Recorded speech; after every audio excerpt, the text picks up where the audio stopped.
Varicose వ్యాధితో బాధపడుతున్నారంట. తక్కువ ఖర్చుతో ట్రీట్మెంట్ కావాలి అనుకుంటే ఎవిస్ హాస్పిటల్ని సంప్రదించండి. నమస్తే రమ్మగారు. నమస్తే జయ. రమ్మగారు, ఆలోచనల్ని మనసుని అదుపులో ఉంచుకోవటం ఎలా, అసలు నిజంగా అవసరమా రమ్మగారు? అవసరమే. స్కాటర్డ్గా పోకూడదు కదా బుద్ధి జయ. మనం రకరకాల పనులు చేస్తాం. ఉదాహరణకి మనం పొద్దునుంచి అనుకో నిద్ర లేవాలి, లేచాక ఒక 2 గంటల్లో ఆఫీస్కో ఉద్యోగానికో కాకపోతే చదువుకో వ్యాపారానికో ఏదో ఒక దానికి ఇంట్లో నుంచి బయటకు వెళ్ళాలి ఒకడు, లేదా ఇంట్లో ఉన్న ఆడమనిషే ఇంట్లో పనులు చేయాలి. అవి ఉన్న పిల్లల్ని స్కూల్కి పంపించాలి, భర్తను ఆఫీస్కి పంపాలి, తను కూడా ఎక్కడికో వ్యాపారం దేనికో దానికో చిన్నదో పన్నదో ఉద్యోగానికో పెద్ద ఉద్యోగానికో వెళ్ళాలి. దీనికి ఒక ప్లానింగ్ కావాలి కదా, ఎవరికైనా కావాలి. ఈ ప్లానింగ్ వ్యవహారం జనరల్గా అందరూ చేసుకునేది. ఆడవాళ్ళు ఏం చేస్తారు, ముందు రోజు రాత్రి ప్లాన్ చేసుకుంటారు రేపు పొద్దున ఏముండాలి అని. ఏది చేసుకున్నా చేసుకోకపోయినా ఇదైతే మస్ట్ రమ్మగారు. ప్లానింగ్కి ఖచ్చితంగా ఫోకస్ కావాలి. ఒట్టి ప్లానింగ్ చేస్తే ఏమయ్యాను, ప్లానింగ్ ఇంప్లిమెంటేషన్ అనేది ఒకటి ఉందా, అంతే. ఇంప్లిమెంటేషన్ కూడా ఫోకస్ కావాలి, అవునా? ఇప్పుడు ప్రతి నిమిషము ప్లానింగ్ ఇంప్లిమెంటేషనే కదా జయ. ఎప్పుడు రోజులో ఎంతసేపు మనం రికామీగా ఏమి చేయకుండా కూర్చుని ఉంటాం? అసలు మైండ్ అలా ఉండదు రమ్మగారు. లేదు, మనం ఉండలేము ఇప్పుడు, అస్సలు లేదు. ఖాళీగా ఉండటం, తాపీగా పనిచేయటం, ఎలాగోలాగా రోజు లాగటం అసలు ఇప్పుడు లేదు. మనకి ఎప్పుడు చిక్కిరి బిక్కిరిగా ఆలోచనలు మిసురుతూనే ఉంటాయి బ్రెయిన్లో. చిన్నదానికి చిన్నది, పెద్దదానికి పెద్దది. ఇప్పుడు ఈ వ్యవహారాల్లో వీటిల్లో ఒక సార్టెడ్గా ఉండేటువంటి, అంటే చిక్కు తీసినట్టుగా ఉండేటువంటి ప్లానింగు, సార్టెడ్గా ఉండేటువంటి ఇంప్లిమెంటేషను అవసరమే. లేకపోతే మనకి రోజు చాలదు. అవును, మనము సరిగ్గా ఉండలేం. ఇంకా చెప్పాలంటే జీవితంలో ముందుకెళ్ళలేం. సార్టెడ్గానే ఉండాలి మన వ్యవహారాలని. దీనికి ఆలోచన పరిపరి విధాల పోతుంటే సార్టెడ్గా నువ్వు ఎలా ఉంటావు? ఉండలేం కదా. ఆలోచన సూటిగా ఉండాలి, అప్పుడు వ్యవహారం సరిగ్గా వెళ్తుంది. ప్రతిరోజు, ప్రతి పూట, ప్రతి గంట, ప్రతి నిమిషము ఫోకస్ తప్పిపోకూడదు. కానీ పోతుంది, దాని లక్షణం అది. ఫోకస్ లక్షణమే తప్పిపోవటం. అది దీన్ని ఎప్పుడు దారిలో పెట్టాలి. అంటే చో చో చో అని తోలుతూ ఉండాలి. అది అంతేనా? మన బుద్ధి గుర్రం అనుకో, గుర్రాన్ని తోలినట్టు తోలాలి. గాడిదనుకో, గాడిదని తోలినట్టు తోలాలి. గేదె, ఆవు, దున్నపోతు, ఎద్దు ఇలాంటివి అనుకో, వాటిని తోలినట్టే తోలాల్సిందే. తోలటం అయితే మస్ట్ అంటారు. ఏదైనా, అది సింహమైనా ఏనుగైనా మన బుద్ధి దాన్ని తోలవలసిందే. మనిషి అన్నవాడికి ఇది తప్పదు. బద్ధకంగా కాసేపు ఉండొచ్చు, ఖాళీగా కాసేపు ఉండొచ్చు, అబ్బా అని ఏదో అలా ఫోకస్ మిస్ అయి ఉండొచ్చు. కాసేపే, లిమిటెడ్ పీరియడ్ అంటే రోజంతా కాదు, రోజు అసలు కాదు, తర్వాత రోజంతా కాదు, రోజు కాదు. ఎప్పుడైనా ఒకసారి ఏమీ చెయ్యబుద్ధి కాకపోవటము, చెయ్యి వెదవ ఈ పనులన్నీ ఎవడు చేస్తాడు అని కాలు చాపేసేయటము అప్పుడప్పుడు చేయొచ్చు. ఏమంటారు, చీటింగ్ చేయొచ్చు మనం. కానీ చీటింగే చేసుకుంటూ ఉండకూడదు. ఆలోచనలకి పదును పెట్టుకోవాలి. ఎప్పటికప్పుడు వాటి దుమ్ము దులుపుకోవాలి, వాటిని లైన్లో పెట్టుకోవాలి. ఎలా అంటే వెంటనే నీకు వస్తుంది అదే కదా. అసలు ఎలా సాధ్యం రమ్మగారు? ఎలా సాధ్యం అంటే జయ, సెల్ఫ్ మోటివేషన్. మనని మనం చోచో అనుకోవాలమ్మా. ఇప్పుడు మన బుద్ధి ఎవడో ఎంతసేపు నీకు ఎట్టప్పుడు చెప్తాడు చెప్పు. నీకో 10 ఏళ్ల పిల్ల ఉంది, అది నిద్ర లేవదు, లేటుగా లేస్తుంది, నువ్వు లేపుతావు. నిన్నెవరు లేపుతారు చెప్పు? నువ్వే లేవద్దు. అంతే, ఖచ్చితంగా మనమే లెగుస్తాం. నీకు ఒక దశ వరకు ఎవరైనా నిన్ను తోలుతారు, తర్వాత నీకు నువ్వే తోలుకోవాలి. ఇప్పుడు నువ్వు పిల్లగా ఉండగా, నువ్వు సబార్డినేట్గా ఉండగా, నువ్వు కిందవాడుగా ఉన్నప్పుడు నువ్వు తోలబడతావు, తొయ్యబడతావు, ఒక పని చేయించబడతావు. Correct point. కానీ నువ్వే పెద్ద మనిషి అయినప్పుడు నిన్ను తోలేందుకు సాధనం ఏది? అసలు ఏది అక్కర్లేదు, అది మనం ఆటోమేటిక్ గా మనమే ఆ, వెళ్ళిపోతాం. మనమే వెళ్ళాలి. వెళ్ళాలి. ఆ. ఇప్పుడు పెళ్లిళ్ళు కాకముందు ఆడపిల్లలు పొద్దున్నే లేవరు, అమ్మలు అన్ని చెప్తుంటారు తొందరగా లే ఆఫీస్ టైం అయింది, క్యాబ్ వస్తుంది, అది వస్తుంది, ఇది వస్తుంది, పెళ్లికి వెళ్ళాలి, ఏవో చెప్తారు. అవును, వాళ్ళు ఎవరు లేరు, నువ్వే ఉన్నావు. నాయన నేను లేవాలని ఫోన్లో పెట్టుకుంటావు. అంతే. నీ బుద్ధి లోపల ఉంటుంది, ఎవ్వరు లేరు, నేను ఒక్కదాన్నే ఉన్నాను, నేను లేవాలి. ఆ, లేదా నా వెనకాల వీళ్ళున్నారు, నేను వీళ్ళని లేపాలి, నేను వీళ్ళని లైన్లో పెట్టాలి. ఇవన్నీ ఆటోమేటిక్గా బుద్ధికి తెలిసిపోతాయి. అవును, ఎక్కడో ఉంటాయి అలా తెలుసుకోలేని మట్టి బుర్రలు. సాధారణంగా మనుషులు అట్లా ఉండరమ్మా. అవును, వాళ్ళకి తెలిసిపోతుంది. మన ఇంటికి మనమే పెద్ద, అంతే కదా. మన వాకిట్లో పని మనమే చేసుకోవాలి, మన ఆఫీసులో వ్యవహారం మందే, మనమే లేస్తాము కదా. ఇప్పుడు సహజంగా మనని మనం మోటివేట్ చేసేసుకున్నట్టేనా ఇదేమన్నా విద్య కాదు. ఆటోమేటిక్గా పరిస్థితుల వల్ల ఇది జరిగిపోతుంది. అవును కదా. అవును, సిచ్యువేషనల్ గా మనం అట్లా మారుతాం. ఆ, ఈ మారిన దాన్ని పదును పెట్టుకోవాలి అంతే. ఆహా. నువ్వు ఇంకా కొంచెం సార్టెడ్గా ఉండాలంటే నువ్వు దానికి ఏదైనా ప్రాణాయామం కానీ మెడిటేషన్ కానీ హెల్ప్ తీసుకోండి. ఓకే. నేనైతే ఐ సపోర్ట్ అనాలా కాదు, నేనేమనాలి, నేను ప్రతిపాదిస్తాను దేన్ని, మెడిటేషన్ని. మీకు ఫోకస్డ్గా లేము, మేము సరిగ్గా చేయలేకపోతాము, మేము జీవితంలో సక్సెస్ కావట్లేదు, ఎప్పుడు ఆల్వేస్ నేను లేట్గా వెళ్తున్నాను, ఇలాంటివి ఉంటాయి కదా జయ. అవును అవును, ఏదో సరిగ్గా చేయలేకపోతున్నాను అనిపిస్తుందా? ఇలాంటప్పుడు మీరు మెడిటేషన్కి వెళ్ళండి. ఓకే, యాడ్ ఆన్ అవుతుంది ఆ, మీరు ఒకసారి కనుక ఇలాంటి దాంట్లోకి ఎంటర్ అయితే ఆల్రెడీ మీకు ఒక 30 years 25 years ఉండి 40s కూడా ఉండి మీరు ఒక కుటుంబానికో ఒక సంస్థకో ఒక కనీసం 4 సబార్డినేట్స్కో పైనుండి, లేదా మీరు ఎవ్రీడే ఆన్సరబుల్ పొజిషన్లో ఉండి ఇవాళ ఏం చేసావు అని అడిగితే చెప్పాల్సిన స్థితిలో మీరు ఉంటారుగా, గ్యారంటీగా. తప్పకుండా ఎక్కడో ఒక చోట ఉంటామా? అలాంటి స్థితి ఉండి ఈ పరిస్థితులకి నేను న్యాయం చేయలేకపోతున్నాను సరిగ్గా, ఎప్పుడు నేను తిట్లు తింటున్నాను, లేదా ఫెయిల్ అవుతున్నాను, లేదా ఇన్ టైం చేయలేకపోతున్నాను, అలసిపోతున్నాను, విసిగిపోతున్నాను అనిపించినప్పుడు మీరు మొదట వేసుకోవాల్సిన క్వశ్చన్, ఈ నా బ్రెయిన్ నేను చేయాల్సిన పని మ్యాచింగ్ ఉందా లేదా, బేసిక్ ఫోకస్. లేదు, పనులేమో చాలా ఉన్నాయి, ఏమిటో నా వల్ల అవటం లేదు. అప్పుడు నాకు ఇది చేత కాదా, నాకు ఫోకస్ లేదా, ఈ 2 ప్రశ్నలు రావాలి. చేతొచ్చు నీకు, ఫోకస్ లేదు, సాధారణంగా ఇదే ఆన్సర్ వస్తుంది.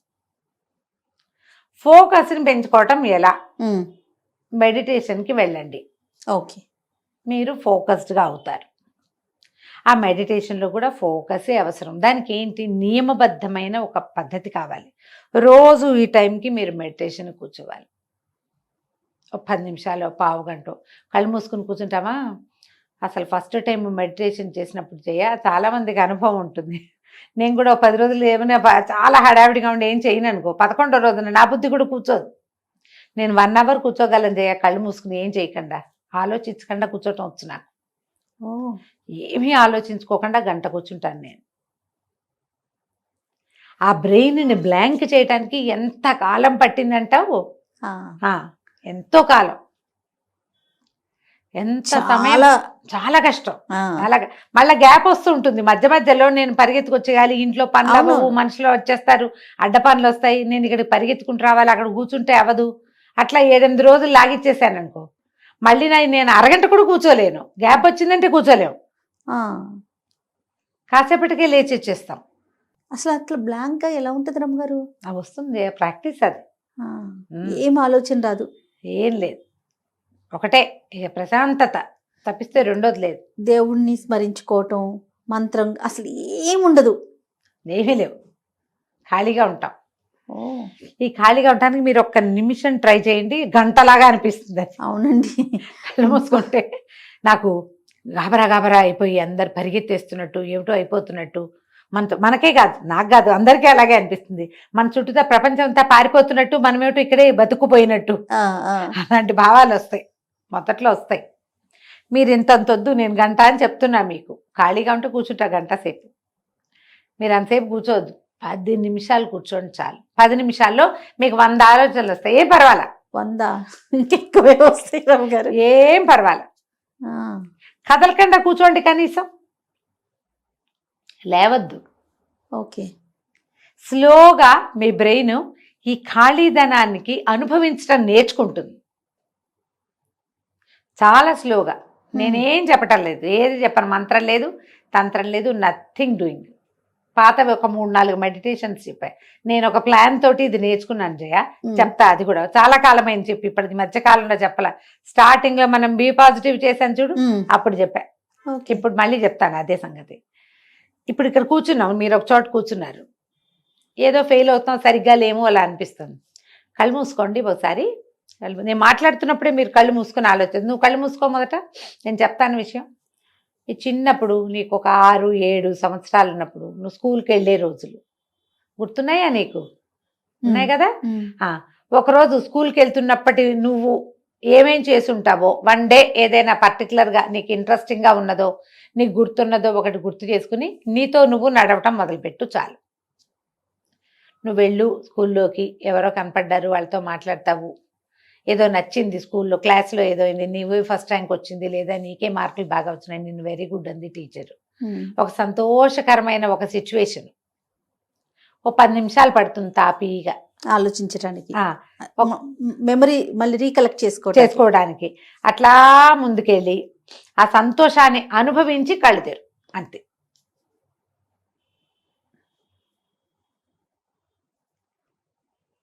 అది ఏదైనా సరే, నీ చిన్నప్పుడు మీ పక్కింట్లో ఉన్నవాళ్ళు, వెనకింట్లో ఉన్నవాళ్ళు, మీరే ఏదో కొత్త ఊరు వెళ్ళి షిఫ్ట్ అయిపోయారు, ఎక్కడికో వెళ్ళారు, ఏదో చూశారు, ఏదో ఒక గుడి, బోల్డ్ అన్ని మెమరీస్ ఉంటాయి మనకి. చిన్నప్పుడు బట్టలు కుట్టిన టైలరు, ఆ టైలర్ దగ్గరికి వెళ్ళటం ఒక సిచ్యువేషన్, అలాంటివి జ్ఞాపకం చేసుకోవడానికి ట్రై చేయండి. అంటే పాజిటివ్ థింగ్స్ ని గుర్తు తెచ్చుకోవాలి. ఇందులో ఒక్కటి కూడా నెగటివ్ లేదు. ఎవరైనా కేకలేసింది వాటిని గుర్తు తెచ్చుకోవద్దు, అవి జ్ఞాపకం చేసుకోవద్దు.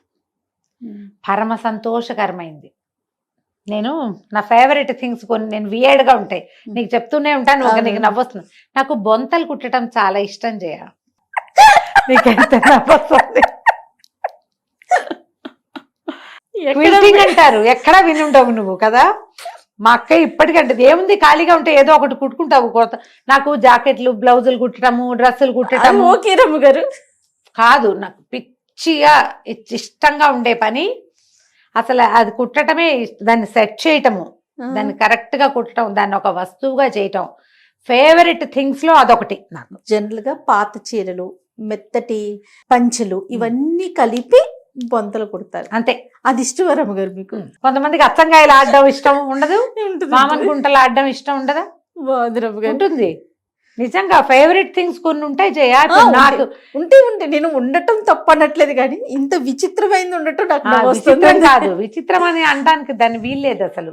అది బాగా ఉపయోగపడే విషయం. ఇప్పుడంటే మనకి ఇన్ని రకాల పరుపులు గిరుపులు ఏమిటేమిటో వచ్చినాయి, కానీ తెలుసా రమ్మ గారు పిల్లలకి?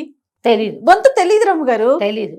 నాకు తెలుసు, నాకు అది కరెక్ట్ గా సెట్ చేసి క్విల్టింగ్ ఇంగ్లీష్ లో చెప్తా. బొంత కుట్టం అంటే మీకు ఏమిటో బూతులో వినపడుతుంది, కానీ క్విల్టింగ్ బాగా ఇష్టం నాకు. నేను ఫస్ట్ టైము పెద్ద అబ్బాయిని కడుపుతో ఉన్నప్పుడు 3rd ట్రైమిస్టర్లో కుట్టాను జయ, కూర్చుని ప్రతిరోజు మధ్యాహ్నం అవగానే వాటిని సెట్ చేయటము. అలా ఎన్ని కుట్టానో ఇప్పటికి మా ఇంట్లో ఉన్నాయి అవి బొంతులు ఉన్నాయి. పిల్లలు కప్పుకోవటానికి పడుకోవటానికి కూడా సొంత క్విల్ట్లు నేను తయారు చేసుకున్నాను నా పిల్లల కోసం, ఎవరికైనా కుట్టించేదాన్ని. మొన్నటి దాకా మావాడి ఇంత ఎత్తి ఎదిగేదాకా, వాడి 10th క్లాస్ దాకా నేను కుట్టిన అదే కప్పుకునేవాడు. శీతాకాలం అంతా పట్టు చీరలు, అన్ని పట్టు చీరలు. నాకు ఆ పని ఇష్టం. మూడ్ ఆఫ్గా ఉంటే నేను వెంటనే ఆ పని చేస్తాను జయ. సూపర్ రమ్మ గారు, నిజంగా. అసలు మొన్నటి దాకా ఒక 6-7 ఏళ్ల క్రితం దాకా ఎవరో ఒకళ్ళ పిల్లల కోసం గిఫ్ట్లు కూడా చేసి పారేసేదాన్ని. ఈ 6-7 సంవత్సరాల నుంచి చేయలే. అసలు ఈ మధ్య పిల్లలే తక్కువగా ఉన్నారు, చంటి పిల్లలు పెద్దగా లేరు. అదేలే. ఆ పిల్లల డైపర్లు కుట్టడం, పిల్లలకి కాటన్ డైపర్స్ కుట్టడం, అవి చాలా ఇష్టమైన పనులు నాకు. మీరు కూడా అలాంటి ఇన్వెంట్ చేయండి. మీకు మామూలుగా తెలియదు, ఇప్పుడు నేను చెప్తే ఇది వియర్డ్గా ఉంది కదా, కానీ మీరు ఆలోచించండి, ప్రతి వాళ్ళకి ఇలాంటిది ఒకటి ఉంటుంది. మీకు ఫోకస్ పోతున్నప్పుడు మీ చిన్నప్పటి నుంచి పెద్దగా మీరు ఎవరికి చెప్పక్కర్లేని ఫేవరెట్ థింగ్ ఏముందో ఆ పని చెయ్యండి.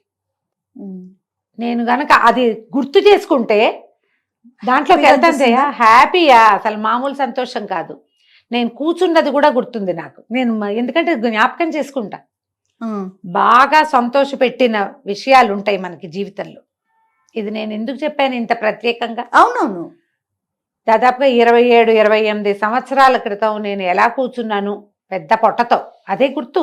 మరి ఒక కాలు చాపుకుని కూర్చుని 1 గంటన్నర 2 గంటల పాటు కింద కూర్చుని అన్ని పక్కల నుంచి జాగ్రత్తగా సెట్ చేసి, మా పెద్దక్కయ్య మా అమ్మ బల్ల మీద కూర్చున్న మా అమ్మ, నా పక్కన అవతల ఒక పేము కుర్చీలో కూర్చున్న మా పెద్దక్కయ్య, ఫుల్ స్క్రీన్ ముందు మొత్తం ఫ్రేమ్ నా బ్రెయిన్లో 100 సార్లైనా గుర్తు చేసుకుని ఉంటా దాన్ని నేను.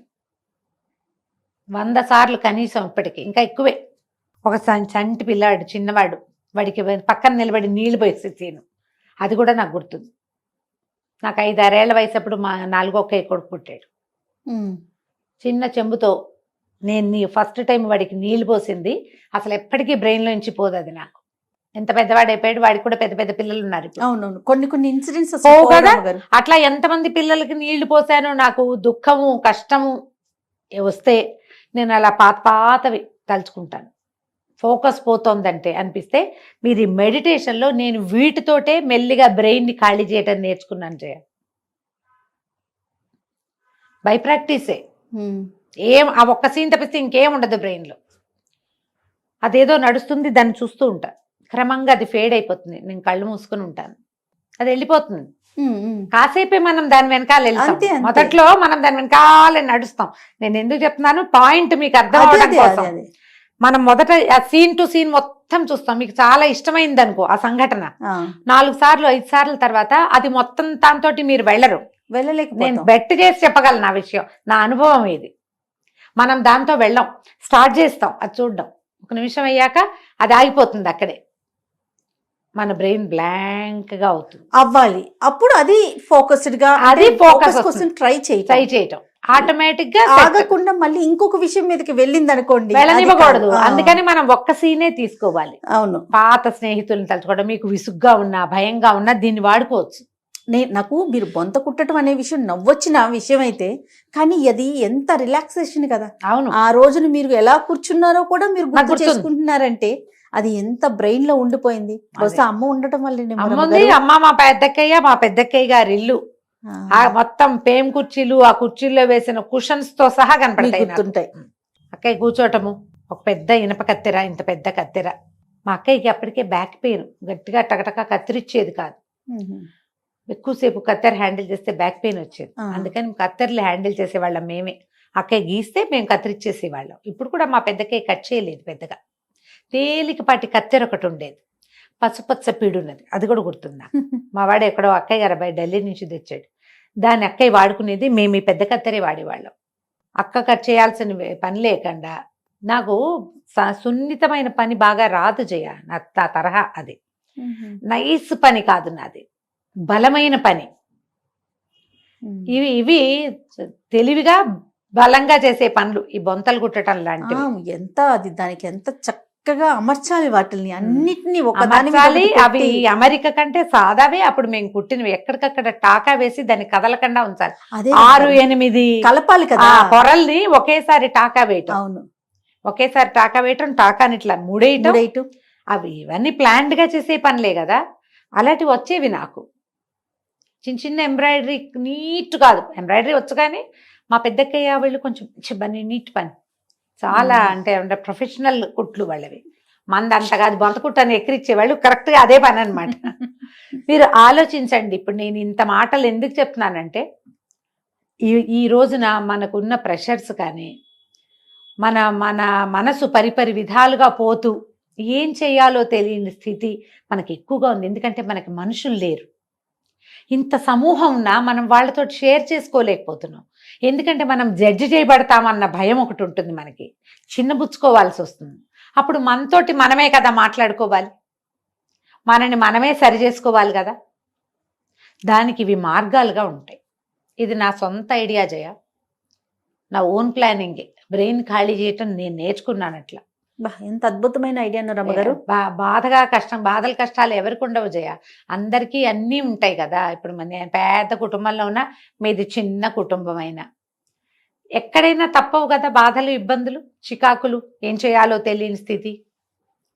వాట్లల్లో ఏం చేస్తే అనారోగ్యాలు, చతకాంతనాలు, ఏదో సరిపెట్టుకోలేనితనము, ఇవన్నీ వస్తాయి మనకు. మనుషులం కదా మనం, అంతే కదా. ఇవే వస్తాయి. వీటన్నిటికీ తోడు రమ్మగారు ఆర్థిక సమస్యలు, అదొక పెద్ద ప్రాబ్లం. అసలు అన్నిటికీ మూల కారణం అది అనిపిస్తుంది. అది అనిపిస్తుంది. అది కూడా దాని తర్వాత ఆరోగ్య సమస్య. ఆరోగ్య సమస్యలు. వీటిలోంచి బయటపడడానికి అంటే దీనికి మనం రెడీగా ఉండడానికి ఇది ఉపయోగపడుతుంది. అంతే. మీరు ప్లాన్డ్ మెడిటేషన్ బోల్డ్ అని రకరకాలనే వాటిలోకి వెళ్ళండి, లేదా నేను చెప్పిన ఈ ప్లాన్ ట్రై చేసి డెఫినెట్ గా చాలా హాయిగా ఉంటుంది. బెస్ట్ థింగ్ అన్నమాట. ఓకే, నేను మాత్రం పర్సనల్ గా చాలా ఇంప్రెస్ అయ్యాను రమ్మగారు. డామ్ షూర్ గా నేను ట్రై చేస్తాను. అది ఎంతసేపు ఉండగలుగుతానో చెప్తాను మీకు. అదే రైట్ రమ్మగారు, నమస్తే. నమస్తే జయ.